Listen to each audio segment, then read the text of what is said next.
your achievement. Congratulations ECA Albert Tan. Sebenarnya saya bukan minat untuk buat ini bisnes lah.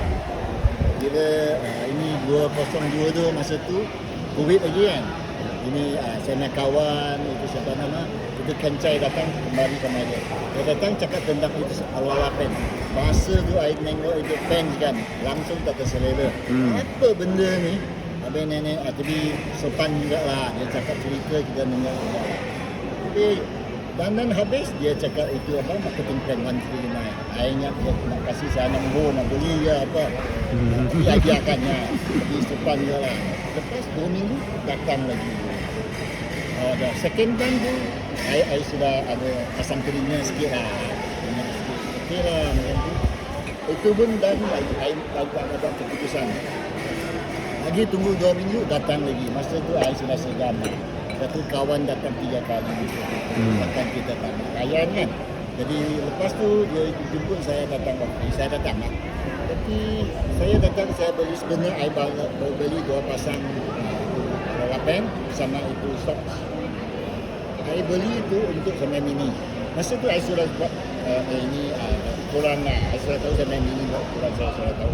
Masa tu you tahu lah saya engineer juga kan. Memang kita mesti buat itu cara-cara kita buat awal-awal lah kita sudah tahu kita nak buat apa. Saya datang saya beli. Lepas beli terus kasih bini saya. Bini saya tak nak pakai pula dia. Pakai legging pun saya malas. Takkan nak pakai. Pujuk dia. Jadi sekali kita pakai. Malam tu jadi saya dapat ini kesan yang bagus. Yang biasa saya pergi tanya satu malam 2 kali, 4 kali ya. Malam tu 2 kali. Saya mana percaya ini satu seluar macam hitam mana. Saya ingat ini mesti psikologi. Malam kedua saya pakai lagi 2 kali. Dah lain cerita sikit lah. Rasa sudah ada seronok sikit. Malam ketiga 2 kali. Ini confirm lah. Saya terus sapu sana ini benda sudah. Saya sudah beli ambil tu lah. Lepas tu baru beli pasti dah balik lah. Lepas tu dandan 1-2 minggu saya senyap juga tau. Saya takut ni apply ke yang ni kan datang lagi. Nak cakap beli apa barang dia sini tak ada bising. Saya dah cakap sama Kencai juga. Tapi lepas 1 bulan tu ramuan itu makan slow tu kan. Dah kurang sikit. So jadi sudah sama kakak panggil ada jamuan makan adik beradik lah. Masa tu saya cakap sama kakak. Jadi saya ini bagus. Sama kakak sudah beli. Lepas nama Ipa, Kak Ipa pun beli. Jadi masa tu saya sudah tahu seronok juga macam tu share. Tapi masa tu saya tak tahu macam mana nak uruskan nak beli. Habis saya telefon Ken. Ken macam mana? Ken cakap, you sudah member lah. You pakai itu beli for you. Beli for you ni saya tak tahu apa benda tu. Jadi dia beli lah. Ataupun you tak sendiri datang office. Saya datang office beli ya. Lepas tu, saya pun sudah nampak. Sama kakak pun boleh percaya sama saya. Saya cakap sama anak lelaki. Kami dia pakai juga. Lepas sama anak perempuan, sama anak perempuan tu dia ini dentist lah. Biasa dia buat kerja kena hukum macam tu kan. Jadi sakit pinggang. Sama anak perempuan tu saya jadi empat saya punya keluarga je lah. Lepas tu dia terus panggil kita buat bersorak macam tu dengan meeting. Saya tengok bagus juga semua ramai-ramai bantu China, India semua. Terus sharing. Kami cakap semua senyum-senyum. Biasa kita buat bisnes dengan orang. Masam yang muka lah. Mana ada tunjuk cara-cara buat bisnes tak ada. Di sini lain sikit lah. Banyak orang ni ada gila sikit lah macam tu. Tapi habis tu, first time sudah datang. Second time dia panggil saya datang. Bawa 5 kawan dia. Jadi saya bawa sama 2 kawan. Sama classmate. Ini pun saya punya classmate punya anak juga. Tapi dia lambat lah datang. So dan diorang tu dengar itu marketing plan sama produk kan. Sudah suka. Dia masa tu dia sudah 65 tahun pun dia kena buat kerja lagi. Jadi rasa dia kena sos pinggan lah. Dia sudah janji dia nak buat. Jadi saya yang producer, saya kena tolong buat dia lah. Ini macam cara-cara ni macam saya start. Okay, I cut it short. Bila I sudah start, tolong sama dia orang. Nah, masa tu I sudah jumpa ramai orang yang dia sudah dapat kesan bagus lah. Yang penting sekali saya sudah buat bisnes saya dekat 30 tahun. Tak pernah orang dapat ucap terima kasih malah kena marah adalah 10 tahun pakai guna barang tu lepas dekat dunia servis tak ada bagus banyak. Tak ada spare part lah itu kena marah. Tapi jual ala-ala pen dan nampak kesan bagus dia datang peluk-peluk sama juga masih macam tu. Itu pas hati lain. Jadi macam tu saya punya kawan tu dia cakap dapat kurang-kurang yang tak bukan full time. Dia pun dapat 500, 1,000 lebih macam okey lah. Bahkan saja. Jadi saya ada lama-lama ada minat sikit lah. Lagi pun saya bawa saya nak anak lelaki datang. Saya nak anak lelaki datang sebenarnya saya bertujuan yang dapat customer dari sini lah. Masa tu ada juga lah dapat customer tu. Itu saya punya tujuan. Tapi lepas tu saya punya anak tengok bagus juga tau. Nampak orang memang ada peluang bagus, boleh maju. Dia cakap sama saya, Pak mungkin saya nak cuba tau. Saya cakap tak boleh. You jangan buat itu. Kita ada tanggungjawab lagi kan pasal kita nak customer base pun ada 1,000 orang. Saya jaga itu, I buat. Jadi I terus buat macam tu lah. Tapi I tak betul put in a lot of effort. I put maybe 50%. Bila dia orang I sudah 3 bulan, 4 bulan baru I pinjam kuasa lah. Masa tu I tak tahu pinjam kuasa macam mana.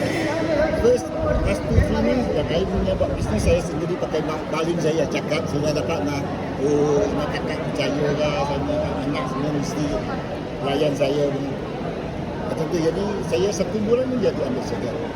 Tapi dapat wang juga lah. Macam tu okay, ada motivasi sikit juga lah. Lepas tu jadi dah tahu macam mana nak buat sikit, baru tahu dia cakap pinjam kuasa. Pinjam kuasa masa tu itu ni Tuan Azlan. Tuan Azlan I tengok ini pakar punya IT pakar. Dia boleh buat dia cara-cara cakap sama dia punya new prospect kan. I tengok I impress lah. Betul-betul masa tu I malu yakin nak buat ini besar. Masa tu saya main 2 classmate dia ikut saya. Boleh cuba tau. Masa tu I selalu rasa kan Melayu tak suka buat ini business sales punya. Especially ini network marketing mesti Melayu tak suka. Tapi apa sebab dekat bini kan Melayu bukan main tu. Semangat betul. Tekan kita Cina tak boleh cuba. Jadi I cakap cubalah kita cuba. Macam tu I malu start. Betul-betul motivate saya punya Tuan Aslan. Macam tu lah. So lama-lama saya baru tahu pinjam kuasa macam tu. Okay. So jadi tapi saya sangkut juga. Pasal saya tak very difficult for me to put down my stand. I businessman kan. Biasa saya ada sales manager, ada salesman banyak. Saya sendiri tak payah cari orang terus cakap macam tu. Buat branding saja biasa. Kan? Macam tu sangkut lah tak boleh maju. Jadi dalam 3 bulan 4 bulan baru boleh nak SSA. Kan? Lepas tu dalam 9 bulan baru dapat ASA. Tapi lepas tu sudah sangkut 1 tahun lebih. So I cannot so-called zero rise. Yang selalu ada cakap itu zero rise kan. Yang itu that's the key word. I cannot accept orang. Deep inside my heart I tak boleh. Saya ada pengalaman bila orang tekan dia saya zero rise. Ya buang yang saya kenal dia memang tak boleh accept tau. Itu prinsipal. Kan? Tak boleh. Kena ikut dia macam cara-cara semua tekan. Lagi pun buat Facebook lah, TikTok lah. Saya buat semua water filter punya bisnes baru saya start belajar Facebook. So jadi jam ini sudah tahu ni kita buat cukup. So rasa saya sangkut 1 tahun lebih. Tapi 8 months itu baru saya rasa tak boleh lah. I tengok orang lain dekat belakang ni. So highway ni sudah anytime kerja lah. Ada langkah lagi cepat dulu betul-betul. Jadi masa tu baru saya buat keputusan. I ask my son to take over the business. Then I start. Then I change. Last time bila I start jumpa sama kawan, walaupun I bawa sama upline, selalu I cakap tentang soal saya punya water filter business. Apa you bikin asnya water filter, I mesti cakap itu dulu. Lepas baru cakap tentang itu ala-ala. Sebenar tujuan saya kan saya cakap nak cakap itu ala-ala punya selok punya paling, tapi bila I start, I mesti cakap sama water filter business. Jadi I sangkut. Jadi after 8 months, last 8 months baru saya buka sama cara-cara. Baru nampak boleh dapat PCA. So you have to be zero rise fast. Jangan pandai-pandai ikut kita punya cara-cara. Mesti sangkut. Because you have to listen to apa. Itulah itu sajalah.